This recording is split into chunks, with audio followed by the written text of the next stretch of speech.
Bonjour, bienvenue dans la librairie. Le repère des héros existe depuis 11 ans. Nous sommes ici depuis le mois de janvier, donc dans un nouveau local, plus grand que les précédents. On a choisi de venir ici pour avoir un espace encore plus grand et présenter plus de fonds. Pour nous, la présence d'un fonds important est quelque chose de primordial, d'avoir un maximum de références, proposer l'étendue de la diversité de la production bande dessinée.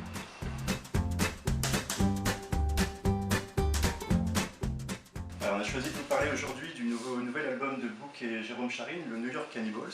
Alors pour rappel, New York Cannibals, c'est une sorte de suite qui se passerait 20 ans après, on est désormais dans les années 90, suite à Little Tulip.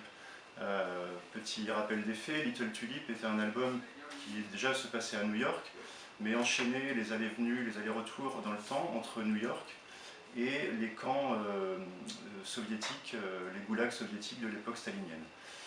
De ces goulags a réussi à partir Paul, qui était le personnage central de Little Tulip.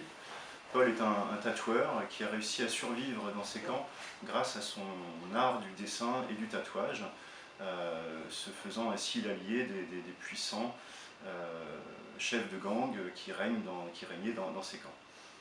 Et on retrouve donc 20 ans après Paul, toujours, mais cette fois-ci en personnage secondaire, et Azami, qui est en quelque sorte sa fille adoptive, la maman de celle-ci ayant été sauvagement exécutée, dans les rues de New York. Azami est désormais policière, elle travaille donc pour la police de New York, au sein de laquelle elle est sergent, et nous entraîne dans les ruelles, les bas-fonds sordides de cette ville tentaculaire. Azami pratique le culturisme. Pour ça, elle développe, renforce son corps, fait de celui-ci une sorte de carapace, nourrie donc à force de soulevage de fonte et d'ingestion de produits pleins d'hormones. Simplement, ces produits font qu'elle ne peut avoir d'enfant.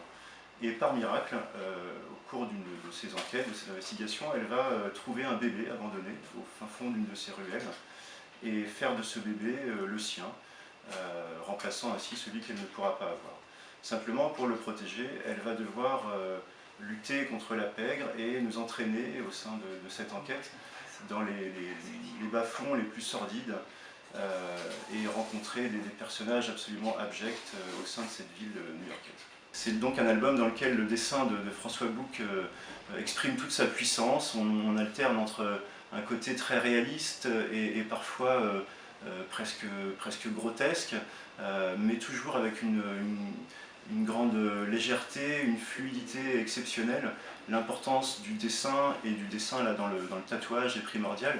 Le tatouage prend une part parfois chamanique, fantastique, exprime non seulement le vécu de ceux qui les portent, mais aussi toute cette dimension plus spirituelle. Et c'est là où je voudrais crier mon admiration sans fin pour le dessin extraordinaire de François Book, aussi à l'aise dans des récits réalistes tels que des westerns ou des polars, que des récits humoristiques. Et là, on pourrait par exemple citer les formidables aventures de Jérôme Mouchereau parmi d'autres.